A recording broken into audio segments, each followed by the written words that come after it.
Furious parents are calling on California legislators to do something about a pedophile who trolls for children online. He takes pictures of them, comments on them, and tells people where to find them. Jack McClellan once ran a website where he wrote about the best places in Washington state to take pictures of young girls. But when McClellan's Seattle site was exposed by the media, here's how he reacted. At this point, I'll have to really rethink everything, whether I'm going to bring it back at all, what the content of it might be. He did rethink it. He moved to LA and restarted the site there. It's hosted by a Canadian server, meaning U.S. officials can't shut it down. Joining us by phone is Bethan Tuttle, co-director of the Washington chapter of Mothers Against Sexual Predators, a group of moms who were instrumental in driving McClellan out of Washington state. Bethan, thanks very much for joining us. You're very welcome. What was your reaction when you heard this guy had moved on to California? Well, to some extent, I was thankful that he was no longer in our neck of the woods, and then it changed into concern for the people in California who are now, you know, in a community with a person who was a self-proclaimed pedophile. There was a woman from East Los Angeles who recently read Mr. McClellan's comments about a festival in her neighborhood and said it seemed that he was describing her daughter. As a parent, can you even describe what it was like when you found out about his site in Washington state?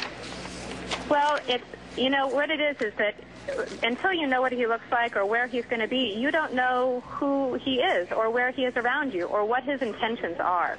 So there's a lot of fear, there's some anxiety that, you know, he's there, there's nothing you can do about it, and then there's an outrage that this person is so bold about what his intentions are with regard to any child he deems worthy of his notice. So what were you able to do in Washington to get rid of him?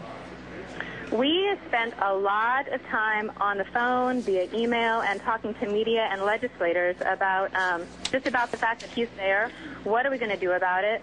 Who's going to, you know, notify the web hosting service that allowed him to own the domain and help us get him off the air? It was a lot of public information, public awareness, working with legislators to start policy and legislation that would prohibit people in Washington state from hopefully using images of children to promote predatory actions upon children, because essentially that's what he has tried to do. He tries to use pictures that he takes in public events, which he has every right to do. No one's trying to stop him from doing that, but he's trying to use those images to promote criminal activities towards those children, which is so offensive and so disturbing to, I think, every rational adult, you know, out there.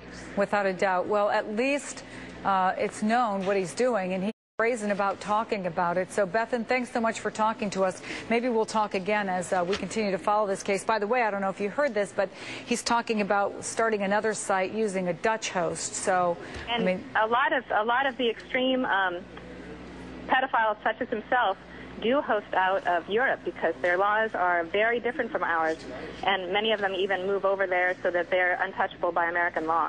Bethan, thank you so much. You're welcome.